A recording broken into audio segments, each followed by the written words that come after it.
From July of 2015 to July of 2016, I quit using social media, mainly Facebook, Instagram, and Twitter. But I was still doing things like watching the occasional YouTube video and using email. This is a topic that often gets people quite worked up. You have people that demonize social media and applaud anyone who quits. Then you have other people who say that social media is amazing and quitting is stupid, or that you should just use it less. This video isn't about trying to convince you that social media is the devil, or that everyone should quit.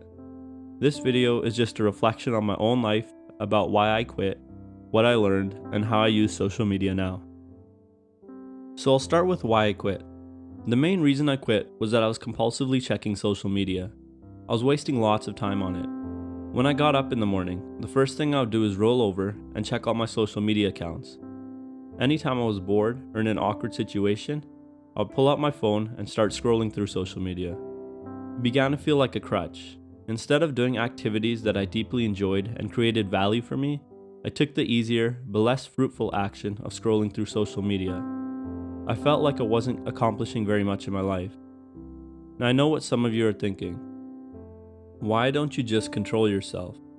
Whenever someone quits social media, there's always this outcry from people who just say, why don't you just control how you use it? I can see where you're coming from, but I think we also have to understand that social media was designed to be addictive. The creators of Facebook, Instagram, and Twitter want you to stay on their apps as long as possible.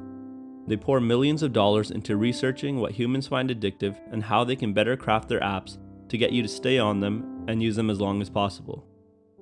I recently read a book by Nicholas Carr titled The Shallows. The book is essentially about how the internet is affecting our ability to focus, think, and learn deeply. It takes a very scientific approach and is well researched. In that book, Carr explains how our brains are quite plastic. Previously, it was thought that brains are not very plastic, and that once we hit a certain age, our brains are fully developed and we were who we were. We couldn't change our brains. I think this is best summarized by the quote, "You can't teach an old dog new tricks." But studies in neuroplasticity show that this isn't true. The brain is more malleable than we thought. Our circuits can be rewired and we can be changed. Every time we receive a like or a follow, our phone notifies us and we get little hits of dopamine. Every time we unlock our phone and open up Instagram, we're stimulating many of our senses. We hear and see the notifications. We can feel the phone in our hands. Every time we touch a tab, we're rewarded with new information about what our peers are doing. Every time you refresh the page, there's newer information, which rewards our brain with even more dopamine. Our brain loves to learn and learns to love the attention we receive when we use social media. Because of that, we want to keep using it. As we continue to repeat the cycle, we strengthen this connection and this addiction in our brains. On top of that, Carr makes a really critical point in his book. Not just social media, the internet as a whole rewards us for shallow thinking. Here is a quote from his book. When we go online, we enter an environment that promotes cursory reading, hurried and distracted thinking, and superficial learning. Blog posts are littered with URLs to other blog posts. YouTube is constantly showing you 100 other videos you could be watching in the sidebar, in annotations, and at the end of the video. You can read the comments while you're watching the video, in case you didn't feel stimulated enough. A simple scroll in Instagram will show you a new photo that you haven't seen before. The internet encourages us to rush from place to place and from link to link. In the end, all I'm saying is that while there are ways to control our social media usage, we should also remember that it was designed to be addictive, and as Nicholas Carr put it, it was designed to reward shallow and hurried thinking. Now, I'll go over what I learned. The first thing is that I could learn more deeply and create more. During this time, I began to read a lot of books, produce music, and write articles.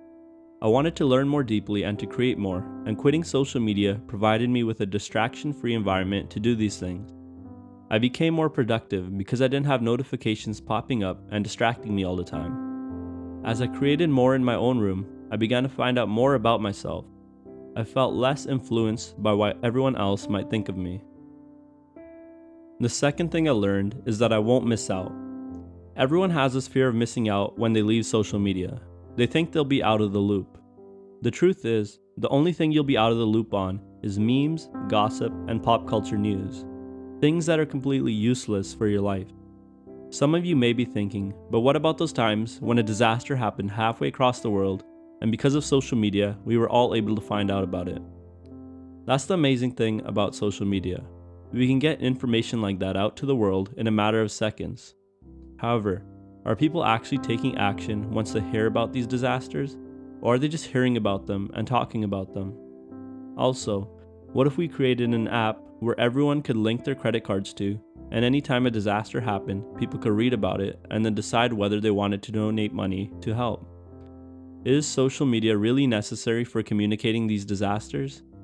Because, unfortunately, for every good post that we see on social media, there are 100 dumb or meaningless ones. Anyways, this is all just food for thought. Thirdly, I learned that social media gives rise to lots of fake relationships. I felt that I shed lots of superficial relationships when I quit. It's weird, because through social media, we feel like we are still connected to people that we used to know. We like each other's photos, or see each other's photos, and think that we still know each other. The truth is, so many years have passed in that time. We're different people. We don't see all the experiences that happen behind the scenes. We don't actually really know each other anymore. Lastly, I found that I was also happier. I was no longer surrounded by these perfectly curated Instagram photos. I wasn't seeing the highlights of everyone's life and comparing it to my behind the scenes. I was just concerned with what was going on in the moment and with my own life. As you can guess, I'm back on social media now, but how I manage my social media is different. My goal now is to use social media deliberately and on my own terms. I try not to be sucked into the highlight reels and all the negative aspects. I do this by turning off all notifications so I'm not constantly being distracted.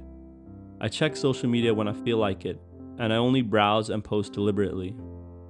I deleted social media off all mobile devices, so I can't check it while I'm out with people. I pretty much only use Instagram and YouTube. On Instagram, I don't follow anyone who posts things that might make me feel a type of way. I just try to follow people who add value to my life or offer me some happiness when I tune into the app. On YouTube, I try to only log in twice a day to respond to comments. I try not to look at the views, the likes, and the dislikes, so I don't get attached to those metrics. I create content that I want, and I believe will help people. I post it, and the rest is out of my hands, so I move on and I live my life. This video was just meant to offer you one perspective on what quitting social media is like, and hopefully to cause you to reflect on your own use of social media. What are your thoughts on social media? Would you ever quit? Lastly, don't forget to like, comment, and subscribe. Thanks for watching, and I'll see you next time.